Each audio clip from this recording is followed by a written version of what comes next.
Art is shadow work that transmutes pain into beauty. Art is a safe place to explore and express all emotions. No feeling is taboo. It's about being sensitive to what your body is telling you, then using your art to set the emotion free. It's not about being good at creativity. It's about creativity being good for you. God damn it, Daryl. What is creativity doing to you?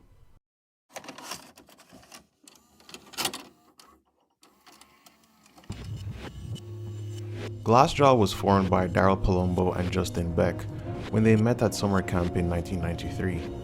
Characteristic of the New York hardcore scene, band members came and went as the band released 6 demos between 1994 to 1999, including the popular Kiss Kiss Bang Bang EP in 1997. Initially, the band used the straight edge stick of putting the name between 2 X's. Thus, the band was initially called X Glassjaw X, then the Glassjaw, before finally settling on Glassjaw, presumably because it was cleaner.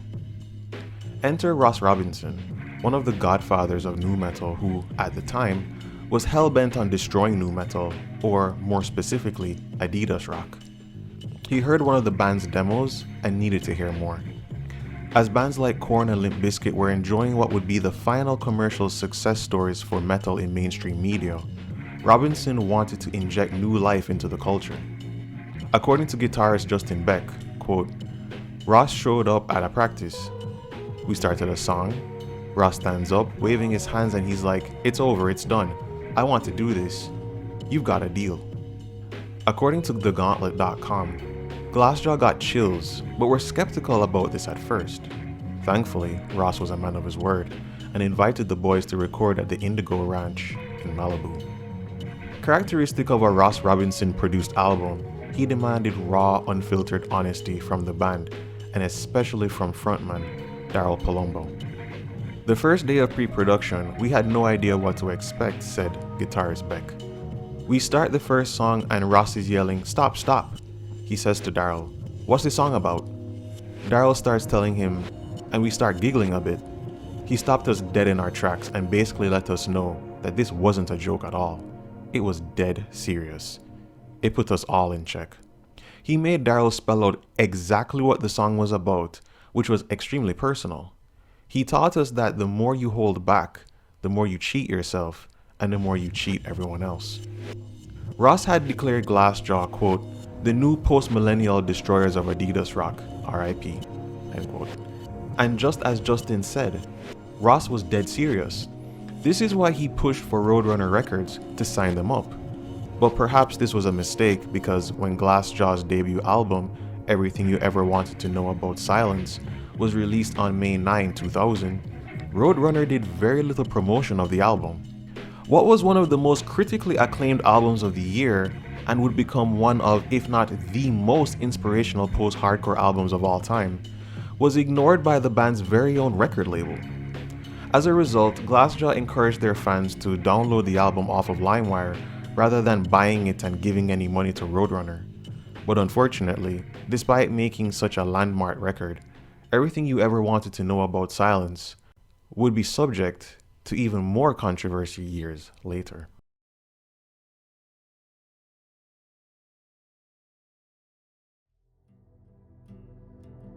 "15 years after the release of Everything You Ever Wanted to Know About Silence, music journalist Jen Pelly interviewed Glassjaw to reconcile her feelings of the album with the man behind the lyrics, Daryl Palumbo.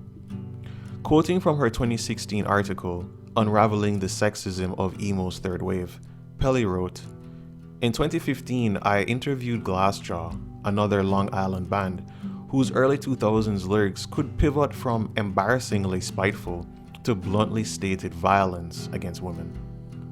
You can lead a whore to water, goes 2000's Pretty Lush, and you can bet she'll drink and follow orders. I spoke to them because I wanted to negotiate my own uncertain connection to the music I grew up with, to navigate a complicated relationship to home. I asked them about the misogyny that accompanied their Jeff Buckley in Hell post-hardcore. Vocalist Daryl Palumbo apologized to me without deflecting responsibility. He said he would never write those lyrics now. At the time, it felt like a kind of progress. Pelly's 2016 article briefly addressed the allegations of sexual misconduct against Jessie Lacey of Brand New, but was more critical of the lyrical content that should have alerted more people into the mind of the frontman and the lyricists of the early 2000s post-hardcore and emo scene. Palumbo went on a press run of sorts, apologizing for the lyrical content for years. In addition to speaking with Pitchfork and Pelly, he spoke to altpress.com saying, "It's come up. It came up in a short Pitchfork thing, and it should come up. Those are some absurd things to say. The sentiment was frustration. I was a young guy, and I was supposed to be a man, and I was not. I apologize for saying any of that. You can be frustrated, but I really wished I had written better lyrics. I wish I had better taste. I wish I wasn't so insensitive. As a son to a widowed mother, a husband to the most amazing woman I've ever met, and as a dad, I feel idiotic for saying that stuff." He also spoke to The Guardian saying, "It deserves scrutiny. You don't talk to a woman like that. It took being that angry to write the debut album's lyrics, to make it work for my instrument in the band. I was always like, revenge. Fall in love easily, and then fall into hate easily. I didn't have to say it that way. It's stupid. You don't speak face to face to a woman like that. I was angry. It's offensive." Ultimately, as time progresses, human beings grow, change, and mature. And it is good to see Daryl's evolution here. But I'll be honest. I have wanted to make this video for 2 years because I believe there is a massive disconnect between who Daryl is and his artistry. The frustrations he experienced with women would not make it okay for him to enact violence against them, of course. This is an obvious and accepted fact. However, to make art about his frustrations is deemed worthy of contempt. This I find unfortunate. If he had done something inappropriate that aligned with his lyrics, in my opinion, that would have been worthy of contempt. But for the 30 years of Glassjaw history, no such allegations have come up, and I believe it is important to make a distinction between a genuine criminal act versus artistic expression. For example, if a band like Kitty made a song talking about their disgust and anger at men with unsavory lyrics, I don't see anything wrong with that. In fact, Spit has the lyrics, "Watch all the blood as it drips from your own veins, you coward. Godspeed, may your death come quickly." In a world where men do fucked up shit romantically and sexually, why would anyone criticize women for making art that expresses their anger and disgust? They should be free to do so. We will never know the contextual information of Daryl's lyrics on everything, because he's scared shitless to offend women as he cares about them. It's the same reason I didn't want to talk about his unfair treatment. Women go through so much already, and I didn't want to offend, and I think Daryl is the same. But I truly believe his artistic expression at this time in his life and in this context deserved defending, just as any artistic woman or man should express themselves. And so I'm kind of glad I grew some balls and finally said something. Ultimately, I agree with those who were critical of the lyrics on everything. Dude should have gone to therapy, right? But with Ross Robinson at the helm, you know you're getting the raw, unfiltered truth, and I love Ross for that. Confession is good for the soul. As he said, the more you hold back, the more you cheat yourself, and the more you cheat everyone else. I think it's fair to say, this album gave us everything. But don't take my word for it. Here's a young Daryl Palumbo himself, speaking on his contribution to the album, courtesy of thegauntlet.com. This record is basically a modern take on Love, the frontman explains. You can write a record that's an anti-relationship record, or a broken heart record, or a revenge record. Fact is, I'm in plain English saying what's on my mind as bluntly as possible. Sorry, real life isn't politically correct. This is how I feel in my heart and my guts. If you say you can't relate to this, then you haven't had your heart broken.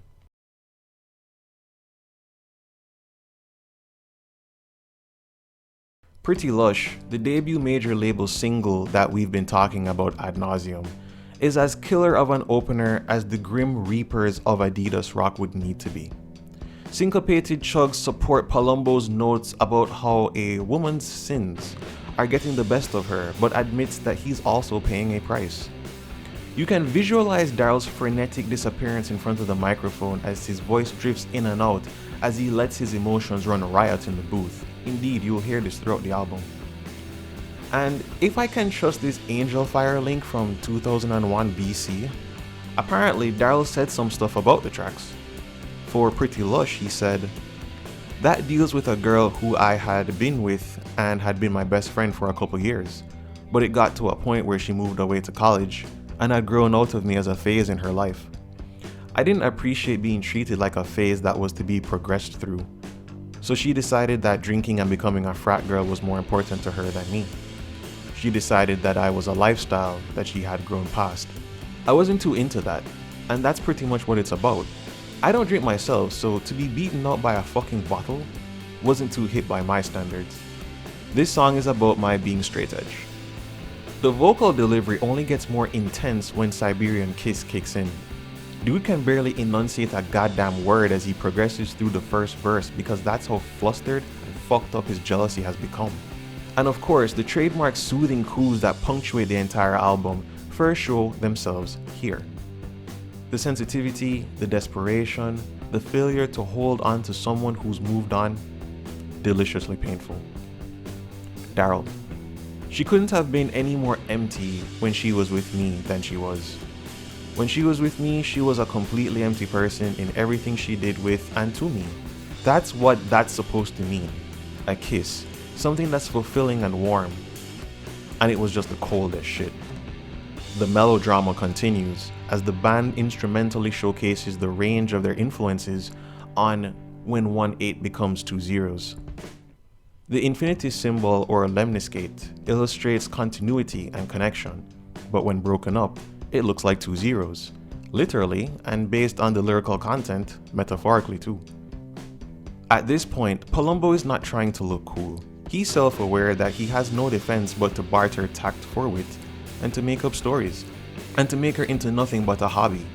And yet, he's convinced himself that the breakup is harder for her. He has to in order to hold on to a shred of dignity. He does not hide this from the audience. He's literally telling us as he scolds her for being a zero, but scolds himself for also being nothing without her. Daryl on Riri's song said, "That's probably the angriest song on the record in a very sarcastic sort of way. Very tongue-in-cheek. It's about a roadie and a good friend of ours. And he went away to college, and this girl that we all knew and him started hanging out. But it was like hush, it was like all mad on the low. And he would have this friend come visit him at school, and none of his friends knew that he was with the girl. So they would hit on her, and she would get with his best friends, and like sleep with his best friends. And he wouldn't bring it up, and it's like, damn dude, you're an alien. He's really laid back. He's just chill. He's laid back to the point that he didn't want to make his friends feel weird. And he didn't want his friends to be like, Dick, that's the girl I'm hanging out with. So he just sat back. So just watching that happen after we all found out the truth, I was like, are you kidding? This girl was totally a fucking demon. I wrote about it. If I may offer an interpretation, I think the dude lacked self-respect and boundaries. This song is catchy as fuck though. I think we can all agree that Love Bites and Razor Lines could be top 3 misogynistic songs on the album. But here's Daryl on the inspiration of the song. It's about a situation here at home where I myself and a few of my friends watched women that were important in our lives give us the attention that we deserved. We watched these whores fuck our friends, more specifically a close friend of mine who was in a relationship with someone who would just string him along and lead him on. Just totally ridiculous and in an unsavory fashion. She would string him along and wouldn't be with him but would have sex with all his friends. It's typical high school teen melodrama that makes me absolutely fucking nauseous. Hurting and Shoving, She Should Have Let Me Sleep is a song inspired by Palumbo and Beck's time in Jewish straight-edge metalcore band Sons of Abraham. Todd Weinstock, who also played guitar on the album, was also a member of Sons of Abraham. Personally, I'm just surprised that they didn't call the band X Sons of Abraham X. Major. Or is it Major? Tell me in the comments how you pronounce that. Anyway, Major, according to Daryl, is about legalized prostitution. On the surface, it sounds fairly progressive, but then he says it's about legalized prostitution to get back at all the whores who broke your heart. With his third wave feminism card revoked for that last bit, the bitterness that underlies the poetry of this song really does spill into misogyny with that admission. I can't sit here and tell you that women don't do selfish shit. I can't sit here and tell you that they don't deserve criticism, but goddamn Daryl, what is creativity doing to you? Anyways, here's Daryl on Her Middle Name Was Boom. There are like 3 or 4 girls in my life that I'm genuinely friends with, and it's this girl that I'm good friends with, and it's not like I'm in love with her, she's just a really close friend of mine. Her real name is Bumika in Hungarian. So that song means a lot because it's the only not negatively empowered song on the record. And like, I can not only relate to her, but I'm in love with her person, you know? And that's such a big thing for me to be able to say that, so I knew I had to write about it because I felt so passionately about it. You see, put some respect on my boy Daryl's name. You guys are out here hating on him, calling him a misogynist and problematic and Jeff Buckley with shards of glass up his dick hole. But he's in love with this, well, he's not in love with her, but he loves her like a friend loves a friend. And y'all are just hating on him. Fuck's wrong with you guys, man? Hey, that's one hell of a ballad, and Glassjaw just goes into another one when piano begins. Well, I mean, it's not a ballad per se, but it gets pretty jazzy at certain points, which they've done throughout this record, and it's really a nod to just elite musicality. People may have contentions with the lyrics, that's fair, but the performance, unparalleled. Daryl said, "This is about the rock stars that you all listen to, and I'm sure you just can't relate because they're on such a high pedestal, and you just can't deal. So this is about the record selling bug. So if you're into music like that, fuck that." People have pointed out the line, "I only beat you when I'm drunk, you're only pretty when you're crying," as yet another misogynistic line, but as he has mentioned before, dude was straight edge. Dude did no substances, no drinking. Babe, unfortunately, puts another point on the board for the naysayers. God damn it, Daryl. And while it is the most electrifying track and has the brutality and time length of a grindcore song, the line, "It's a field trip to Hollywood Babylon," really underscores Daryl's problem with the ladies. Hollywood Babylon is a book, really it's an expose published in 1965 that detailed the sordid lives of the Hollywood elite. Apparently, the book was so bad that it got banned for like 10 years. Anyway, throughout the project, Daryl really does not like promiscuous, sexually indiscriminate women. Fair enough, it's unsafe, right? But bro really doesn't like them. And I think if he were to kinda just let those women in particular do their own thing, make their own mistakes, but steer clear of them, I mean, you know, if you disagree with how they live, then I think he'd be fine. Considering the family he now has, I guess he figured that out on his own.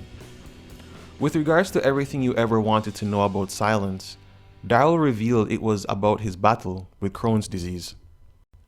It's basically about the sickness I have to deal with, and it's about the first 2 years I spent being diagnosed with it. It's just about how I dealt with it, and also the lack of compassion I got from a certain woman during that period of my life. That was the period where she had grown out of me, and I needed her the most, you know? When I was down on my knees hoping not to die, dealing with sickness and all these big changes in my life that if you knew me, you would have been there for me, but she knew me damn well, and she hoarded herself around rather than being there for me during that point in my life. It's also about dealing with being completely alone. Being a kid who just got out of high school and not having any answers and not having anyone to give me the right answers about being sick and feeling alone. It's the most important thing I ever wrote in my whole life as far as music and lyrics are concerned. This revelation gives some more context to his dynamic with women. He certainly dealt with this issue on a regular basis, and so I think my earlier theory has some merit. But for someone you care about to abandon you, when you are sick and facing uncertainty alone, that truly is everything you ever wanted to know about silence. Will you live or die? If you live, what kind of life are you going to live? Can you still do the band, the thing you love the most in the world? If this girl that you cared about left you, will anyone ever stay by your side? Who can you trust? Thus, it is perhaps not healthy, but ultimately understandable, that Motel of the White Locust is the verbal tirade that it is. Daryl paints a vivid and disturbing image of him banging his head with his fists, but wanting to take his pain out on her. Now I kiss up to God my fists, and I pray to keep my head, though I like your pretty eyes better blackened, and my fists are all fucking red. Through sickness and in health, I've kissed up to God for 2 years. I've focused on the cameos made by the tiger in the valley of the fucking locust. We know Daryl is talking about the same girl from the previous track. Through sickness and in health, I've kissed up to God for 2 years. The same 2 years he was in his hospital, praying on his knees that he would live. The cameos made by the tiger in the valley of the fucking locust, meaning the few hospital visits the girl used to do before disappearing on Daryl. But someone took his place. Someone that was apparently very close to him, as he ends the song chanting, "Pack your shit and leave, and take my memories of her with you." And after a period of white noise, we hear the piano ballad, Lost In. All of a sudden, because Palumbo is not screaming and banging his head like a madman, we are coaxed into his white noise silenced life. He's a broken man, but he admits right when the record's over, after taking too long to confess, he admits he loves her. Apparently the pain she put him through was not enough to delete the joy she instilled in him. Ultimately, berating and insulting someone does not constitute love. What Daryl felt was a chronic attraction to someone who did not value him enough to face his existential dread with him. Ultimately, I think we can all agree he was better off without her.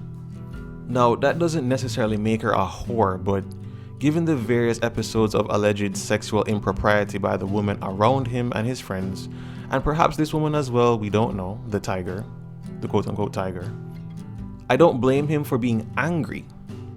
And I won't speak for y'all, but I'll speak for myself. I've been this angry before, but I, like Daryl, also had to come to terms with the fact that my anger had an expiration date.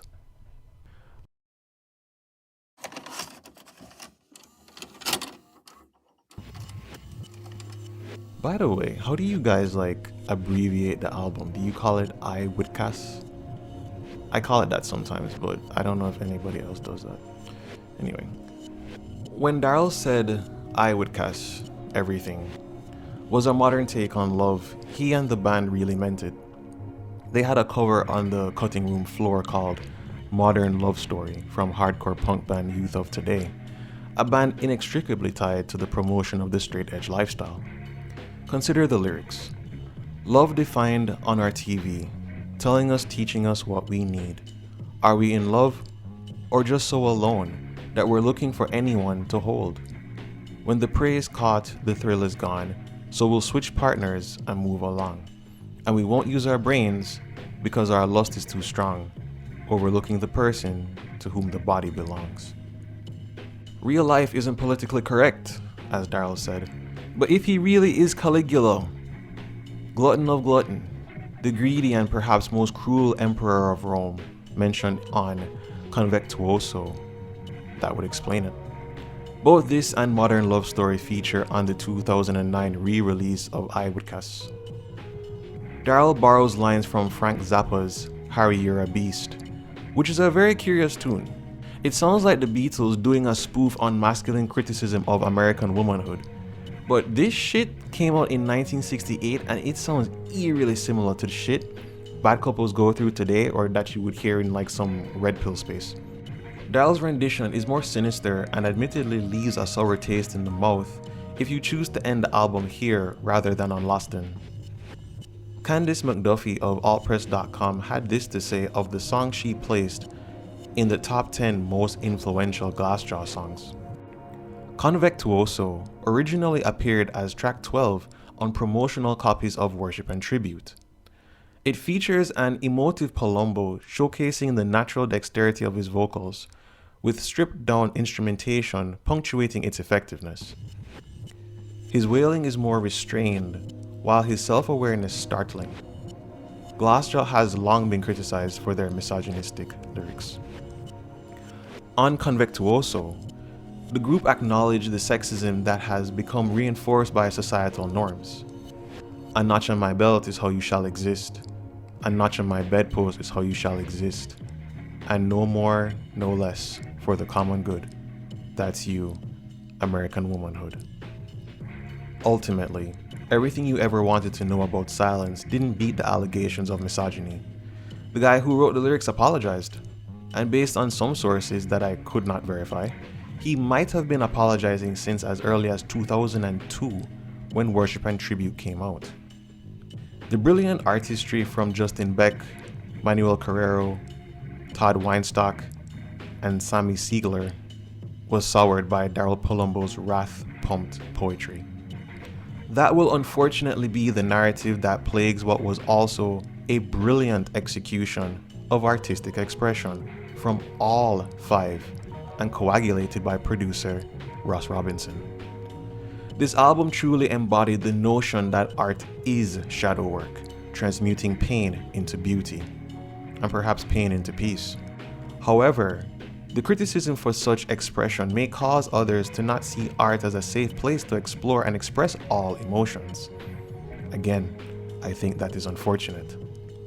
As I said before, I wanted to give this record its flowers since everyone who tries to do so has to also say that it's very naughty in the same breath. Dude watches his girl/friend/girlfriend disappear from his life as he begs God to go back to his regular life, and has that context stripped from the story of the record.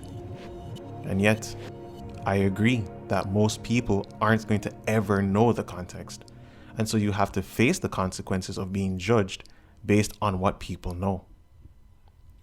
But let me know in the comments below. Do you think the album goes too far? Or do you agree with the young Daryl Palumbo who said, "Real life isn't politically correct. This is how I feel in my heart and my guts. And if you say you can't relate to this, then you haven't had your heart broken." Thanks for watching.